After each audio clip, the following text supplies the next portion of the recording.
Hey, welcome back to another episode of Wanna Be Friends podcast. I'm Sarah. I'm Elise. Do you think they still want to be friends with us after hearing this is our 4th episode? Yeah. Do you think they still want to be friends I don't with know. We'll just hope that there's still listeners at this point. Hopefully there's crickets our chirping follower somewhere. count on Instagram hasn't gone down. Hey, no, we're glad to be back here, and we're gonna jump into another conversation today. Yeah. Do you want to tell them about what we're going to talk about? We are going to talk about obedience today and what that might look like for you guys, and what it looks like for us. This one might step on our toes a little bit. A little bit, yeah. Yeah. So we kind of had this conversation in the car the other day. Yeah. And talked about just how incredibly neat it is to see, like, from our vantage point of some years passing of like obedience and what it looks like when you just decide, like, I am going to be obedient to what God has called me to, and the again, the fruit that comes from that. And I just think that has been so cool to see. And it's also very encouraging, like, when you're being, prompted to do something that you don't want to do, like, it is more encouraging for you, or, it's an encouragement for you to decide to obey again, because you've seen the fruit of obedience. And so it's like, it makes it, I guess, a little easier to continue to be obedient when you've seen, like, what that looks like, and when you're on the other side of it and you're like, okay, so I see how, God's prompting and leading in this, even though it didn't make sense, maybe it looked impossible. And then you get to the other side, you're like, oh, okay. Yeah.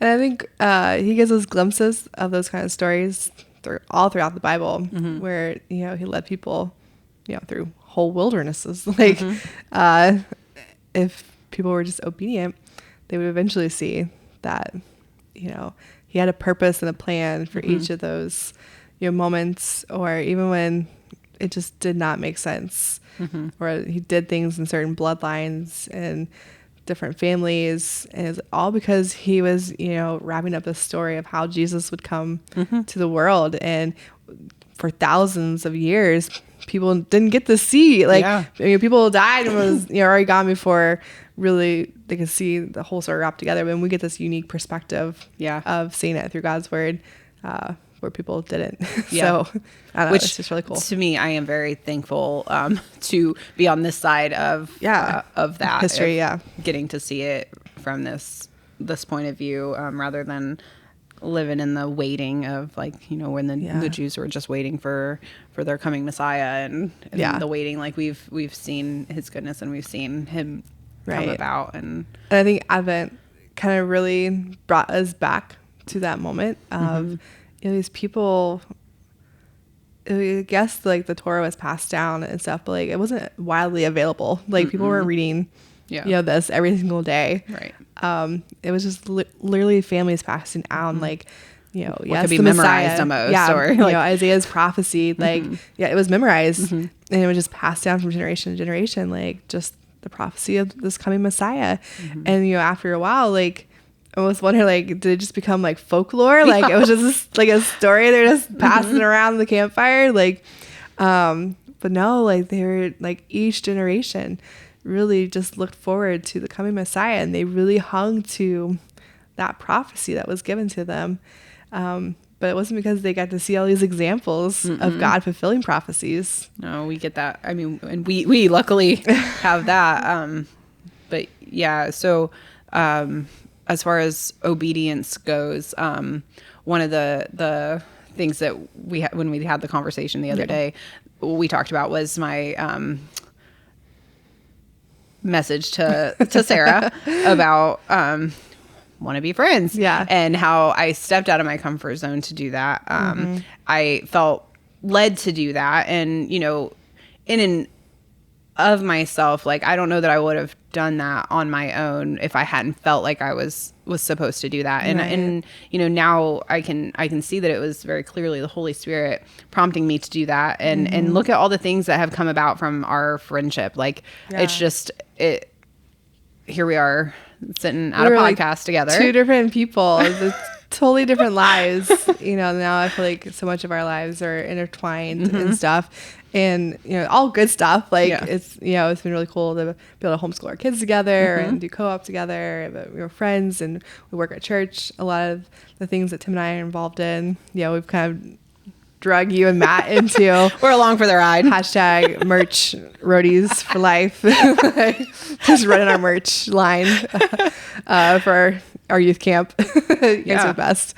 But no, it's just really cool. And I mean, on my end, like my husband's salvation is a huge one that I know would not have come about without you guys. And I know that you guys get all like weepy and stuff whenever I talk about it, but it's so like, it's so true. You guys were so instrumental in that. And, but that wouldn't have come about if I hadn't sent that message, if I hadn't obeyed that first time. So like, if you guys are being prompted by the Spirit to do something, or if you're just feeling led, do it. Just do it, because it's so important. Have no idea where God can take something. Yeah. It's bigger than us. He's bigger than us. Yeah. He knows, and we think we know what's best for us, but we really have no idea. We were talking in, I'm currently on our local pregnancy center, and we were having some devotionals with one of the pastors' wives from one of the local churches, and we talked about she was calling it miracles in the mundane. She wants to be really tuned into that. And to me, like, that's God in the details. That's my phrase for that, is like, it's just seeing God in all the details and like the orchestration of life. Like, if you look at like the canvas of your life, he is in every brushstroke, and like he is just there in all the details. And a lot of that is visible in your obedience, and where that can show, how that shows up in the story of your life. Absolutely. And we just get so many glimpses of that, I think, because we're older, not old, we're older than what we used to be.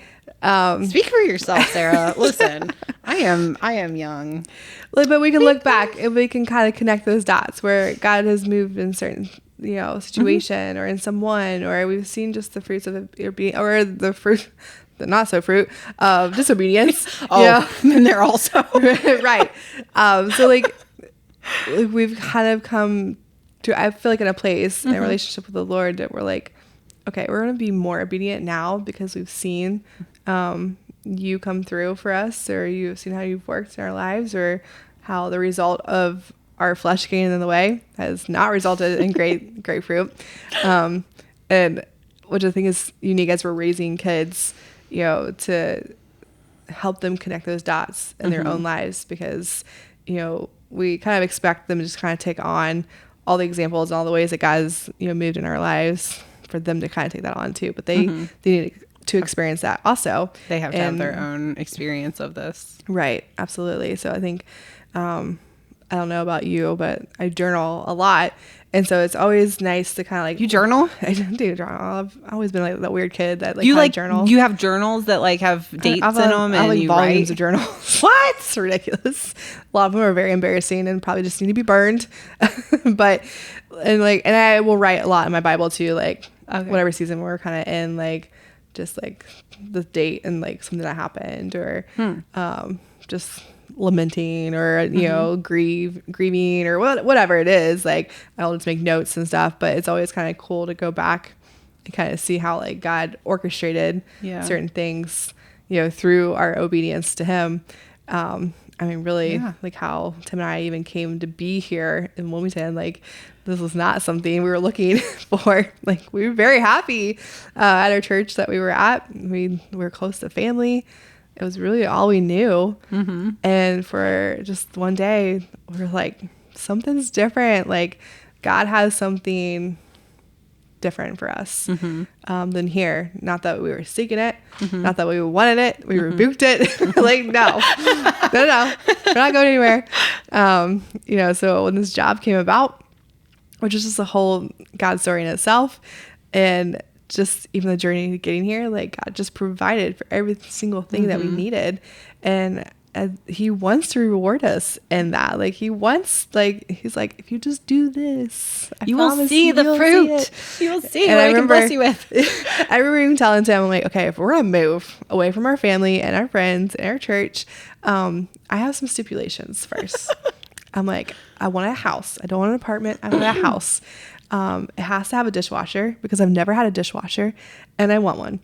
And then I also want a trampoline for kids, or a space to have a trampoline. And I want somewhere you can do woodworking. Like I want a workshop or a barn or a garage or a place to put one of those things.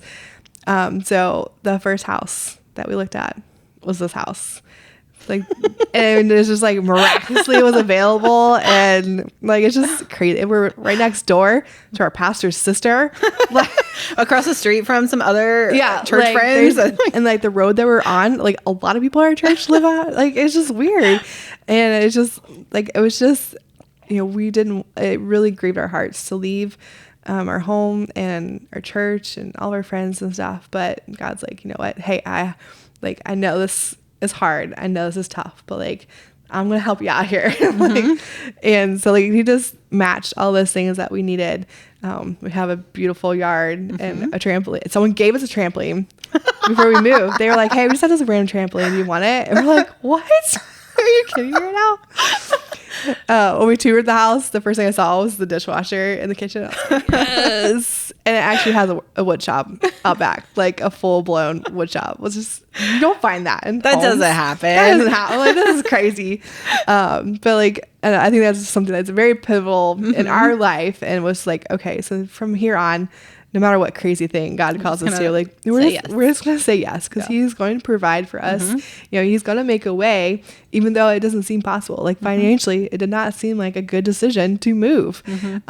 Yet, you know, our moving trucks were paid for, like all of our expenses. We got a washer and dryer for cheap. Like it was just crazy how all that worked out. But it's only crazy because it was God oriented. Well, and that comes about kind of to the story of how we are sitting here today. And like we've talked about multiple times, like God was priming our hearts during that Advent season. And I was taking a walk up and down my road, and I had this random fleeting thought a couple times about Sarah and I should start a podcast. That would be so cool. And so it just kept kind of coming up, but it didn't feel necessarily like it was me. Like, and so then one day I was walking and I'm just thinking about it, like it's going to happen for some reason. And during this walk, and finally I was like, you know what? No, this is not something that I have the capacity for. My schedule cannot fit this. I don't even know how to take the first step in going about this. And also, do people want to listen to us talk? I mean, sometimes like we just talk so much that like it's just too much. It's just okay for us. Yeah. But sometimes it's not even for us. Like, bye. I'm usually like blank staring at the end of a conversation. Because I talk more. But no, I talk way more than you. but so I was taking this walk and I was like, God, if this is something that you are bringing me to, then you have to take it and make it happen. You have to make Sarah bring it up. You have to have her say, let's start a podcast. We should do a podcast, something along those lines. I'm done with it. I'm not talking to her about it. I'm not doing anything else with it. This is it. It's in your hands. And I straight up like washed my hands of it, was done. And I moved on. Like even in that walk, like my brain's just on to the next frame within us having that conversation. And it was 3 days, Sarah. It was like that's 3 a holy days. Number. You know that, right? Like it's a very holy number. How many times did God move in 3 days? So I had that, you know, little moment with God, and then we were at my house doing, it was co-op, I think. We were doing something with the kids with schooling, and we're sitting there at the table, and Sarah just out of nowhere she's like, hey, we should start a podcast. And I swear my jaw hit the floor. Like, I was like, what? This is not something we had ever talked about. Scared for Danica. She's like, what's happening? Derek jumped out of her skin because I'm just like, what? How did that? What? Because I truly had washed my hands of it. It was done. Like I had been thinking. So you're like, there's no way she'd ever. There was no way you were gonna say something like that. And then you over here, you say something like that. I'm like, I know what I said. What did I say? You said we should start a podcast. Straight up those words. We should start a podcast. Not like, hey, wouldn't it be fun to do this? No, it was we should start a podcast. Because back when we were doing Advent with our sisterhood group, so we recorded a video every single day, not of us, but different women from our church recorded a video every single day doing a reading from the scripture and from our study, which was super cool, right? Super cool. It was a lot of work. It was a big undertaking. It was a lot. And I'm like, you know what? Like, and the women loved it. Like, it was such a cool opportunity for each woman to kind of get like a opportunity to like share a little bit from their heart, what they're learning, to meet someone else that they hadn't met before. Because our church is just almost big enough where you don't get to know everyone. Yeah. And so it was just a really cool experience. And I'm like, you know what? I would love to do what Shelly Gigolo does for the Grove. It's like their sisterhood ministry, but they have the Grove podcast. And it's just like women that she invites in, and they have like this huge like conference, and they just like talk, and it's just a really cool experience. I'm like, oh, that would be kind of cool to do that for sisterhood. I was like, I don't know if we're quite there yet. I'm like, who would do that with me? And I'm like, you know what? Elise would do that with me for sure. Bestie. Bestie. As we've established, I need to call her that more often so she feels secure in her friendship. I'm so needy. So oh my gosh, I hear it. If you didn't listen to that episode, you need to go back. But yeah, so I was just like, that would be just, I think she would do that. I think we totally could do that. And I'm like, we have the means to do this. I'm a photographer. We can take some content pictures. We totally got this. And I'm like, but we literally just had a conversation about how we need to cut things out of our lives because we were you were working 2 jobs. Yeah. Like we're trying to homeschool. Like we're all over the place. And I'm like, I was up to the wazoo and pictures, and everyone wants their pictures back. And I'm like, I'm trying so hard. and I'm like, there's no way. There's absolutely no way. So when we were just randomly talking, apparently I said, let's start a podcast. It must have not even been my mouth because I mean, it couldn't have been like the Holy Spirit because he was like, yeah, she's not going to say it. So I'm going to say it for her. And you like started freaking out. I'm like, what did I say? It was such a God thing. And so that's why we're here talking in your ears. But no, like just, so I'm excited. Like I am too. I am really excited to see the fruit of this because to me, like it is 100% a God thing, and we are here for a purpose, and that's exciting to me. In what that might look like, what's going to come about in that. Whatever hot mess express comes from this, it's so cool. Hey, I don't know. It's God's fault. We'll leave it up to him. We'll hold him accountable. Are there any other like areas of your life that you can like think back specifically to being obedient and what that what came from that? I mean, I don't know, there's like so many, like which direction can we really go with this? And I think just there is power in like writing these things down. And I know like many Bible scholars would say like there's something important about writing down, our prayers and stuff, so we can kind of go back and see God move in those things, because it's so easy to forget those things, right? So that's why I've always tried to make a mental note of like, at a crossroad that we're at, or, something that we're seeking as a family, or just me, like, okay, God, I need help with this. Or like those promptings, and you're like, okay, what do I do with this? I don't know. Well, this is not me. This has to be you. I mean, there's just so many situations. I mean, it's like when I went to Bible school, I wasn't looking, right? My parents were going through a divorce. I was 18. I was looking at going to college, but that kind of messed up plans. And I was like, I don't know what to do. And because of a connection my pastor had with another pastor, they started talking, and they're like, hey, this girl would be a great candidate for your Bible school. This was like in August of 2007. We were only a year apart, by the way. We're only a year? Yeah. Really? Yeah. Interesting. I feel like you're so much younger, but that makes me feel great. I'm not super old. But I remember it was in August. They're having this conversation, and then I got a phone call from this random goofy youth pastor in Hamilton, Ohio, who's like, yeah, you should come check out our youth group and come check out this Bible school that we have. And I'm like, nope. not replying to that voicemail. Like, that sounds voicemail. Goofy. It was a voicemail. And I was like, nope. And, someone was close to me at that church at the time was like, no, you really should, you probably should reply back to that. And I'm like, I don't think so.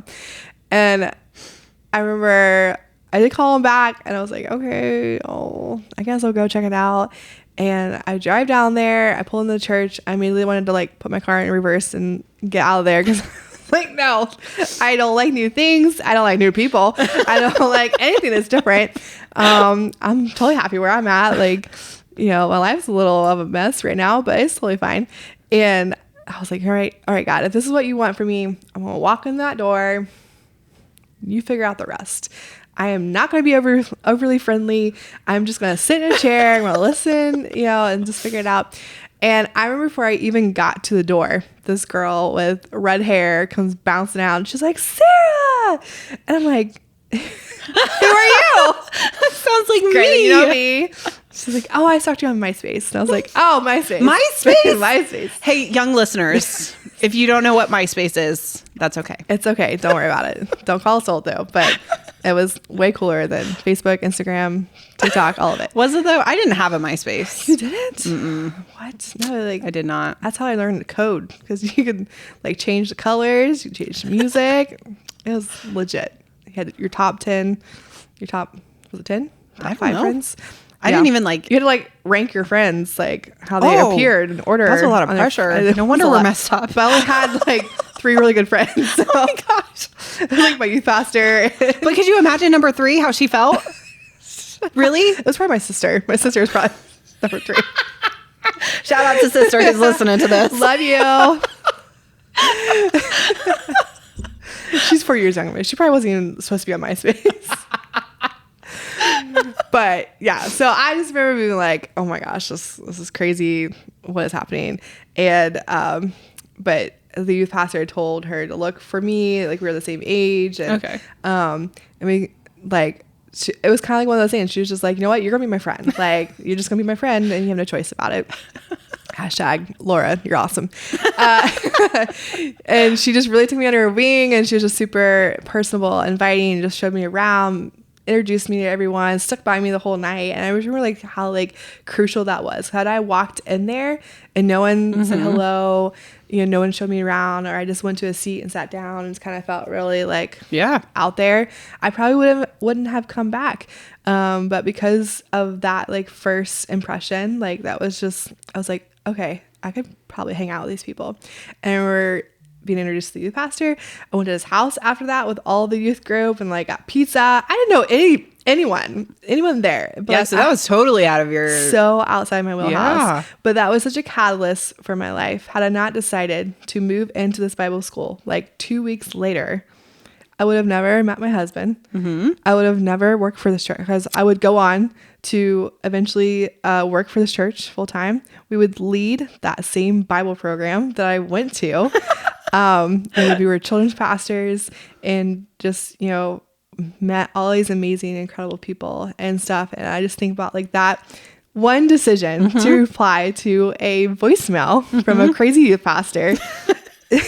How much of a catalyst for my life, and just being obedient, even though that was so outside of that's not what I envisioned my life. I thought I was supposed to go to college. I was supposed to get a job. My parents were going through a divorce. I was being an older child through divorce, you're more kind of advocating for each parent. Then I had younger siblings and stuff too, so I just thought really my role was just to kind of take care of my family at that point. But God was like, no, I'm just gonna pick you up and just throw you out. There's more for you. There's more.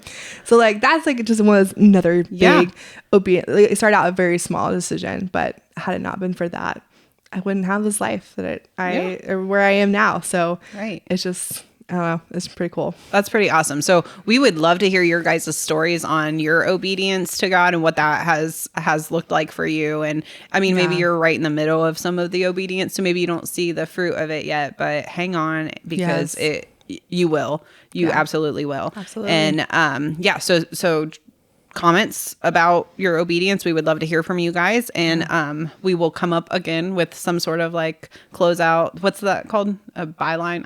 I don't know. When we're saying goodbye, we're gonna have some sort of like something that we like Charlie Cobble's like, and what's your God shot for the day? And this is where the joy is. And this is where the joy is. But we can't take hers. So. No, we can't. But it's a good one. Anyway, we'll see you guys next time. See ya.